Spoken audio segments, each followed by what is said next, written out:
basic human emotions. Babies are born with this innate desire to hate. And to be perfectly honest with you, nobody's more hateful than a baby in many ways. You know?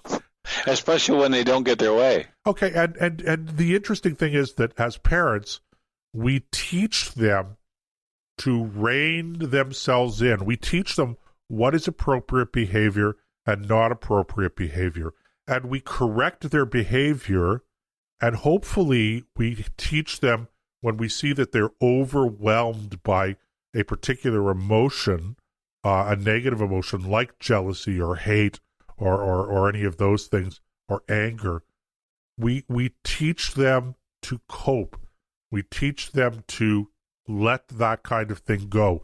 We teach them to manage their emotions and not be driven by their emotions, to not be driven by their feelings. Now, I don't know, maybe I'm wrong, Nick. Maybe this is just too esoterical a subject for politicians to take on. But I just wish that I heard politicians, rather than talking about how, these guys are going to take away your internet. All right, I just don't believe that that's the case. And, but I just wish that I was hearing people talk more on our side about the fundamentals. You mean more like adults? Like adults. It's a good point. Like adults. Yeah, because look, nobody likes the idea of censoring free speech. And in a way, I don't blame the conservatives for fanning that fire. But at the same time, a balanced approach, like, okay, even if, let's say that, and I'm putting myself in conservative shoes now for a moment, if you come out and say, these damn liberals, they're going to take away your internet, they're going to limit what you can see and what you can post and all that other things that we've been told are in this bill, or those kinds of things, instead of saying, yeah, terrible, we'll repeal this when we get elected if you elect us, it's kind of like, it's a backhanded, backdoor way of doing it. And instead of saying that, they should come out and say, look, we're not going to do anything to impinge upon people's ability to communicate freely without fear of censure. That's the definition of free speech, okay? Whether it's contained in a letter or whether it's a megaphone or whether it's out on the internet. Now, we have laws that govern things like malice, character assassination, and if you engage in that online, like if you're, let's say I was trashing you and your credibility with some of your clients or some of the people you do business with, I can be hauled into court for that, and I should be. But we already have those laws. There's no reason to do that. So from my perspective, a good conservative response, say, look, let the liberals stand with this if they want to, but under a conservative government, here's our approach, and give people something, I don't want to say, positive, but different.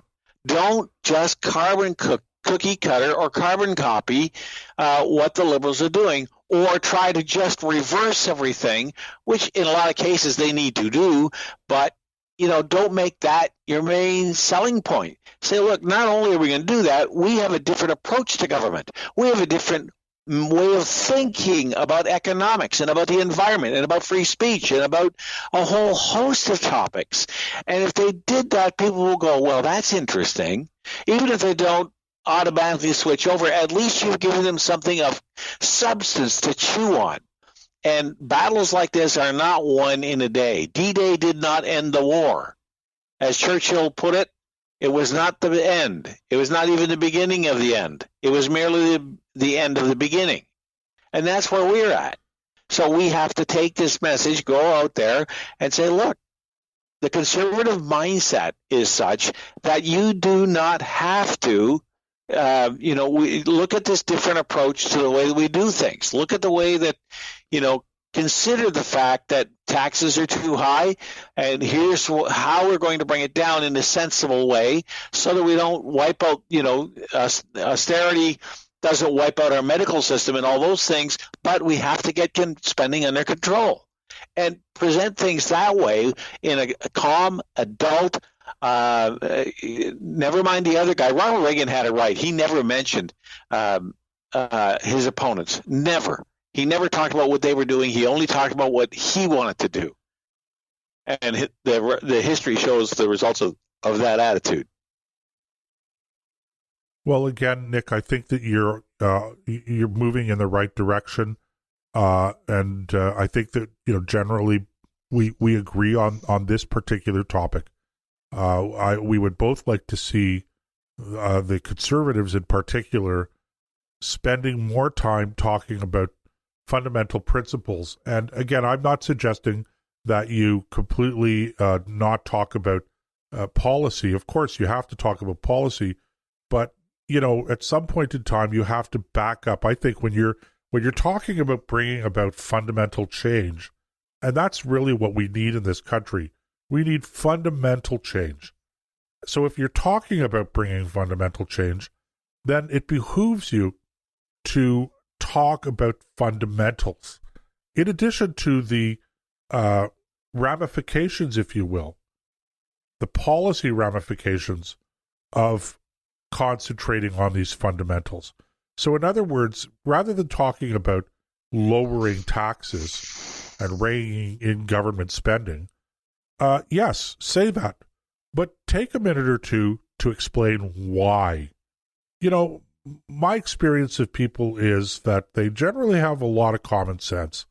And, if you talk to them like grown-ups and you explain to them a little bit about the whys, and why you think that this is a problem, why you think this is a better solution, there's an audience out there. There are people out there who are ready and willing to listen to you.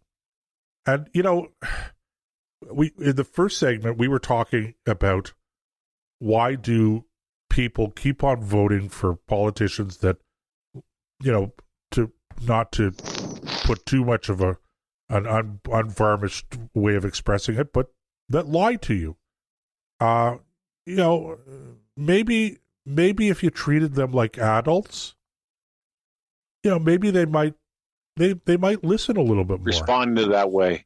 They might respond like adults too. And I guess the thing I would say, Nick, is I didn't say it in the last segment, but let me say it now. Too many politicians have too much contempt for the average voter. Amen to that. It does take longer. I don't think that they realize how contemptuous their behavior is. How much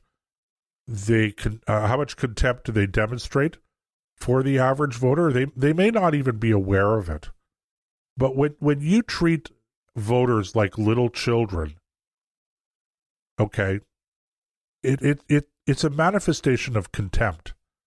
And again, when you have that kind of contempt for voters, is it any wonder that voters have that kind of contempt for you?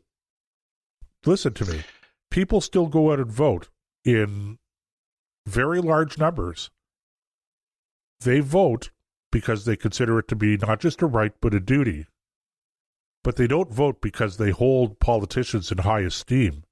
One of the things that astonishes me about the whole political landscape is how seriously people take elections, notwithstanding the fact that they hold the people that they're voting for in such low self-esteem, such low esteem, not self-esteem, but in such low esteem. That's an astonishing thing when you think about it. It's a bit of a paradox. Yeah, it is, because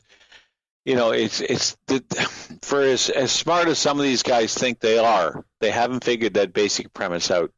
That the way you treat people, like if you smile at somebody, they'll smile back at you. If you shake their hand, they'll shake back. If you hit them upside the head with a 2x4, they're going to smack you in the head with a 2x6. The people will treat you the way that you treat them. And for some reason, I've heard it defined another way: treat others as you would have them treat you, as you would want to be treated. Something about a golden rule, I seem to remember reading somewhere. Something like anyway, something I'm paraphrasing a lot, but you get the point. And it's true whether I paraphrase it or whether you get the exact quote right. treat people the way you want to be treated. And if you want to be treated with contempt, then go ahead and treat them like contempt, because they will respond in kind. And for all the rocket scientists we got running the government, that fact has eluded them from day one.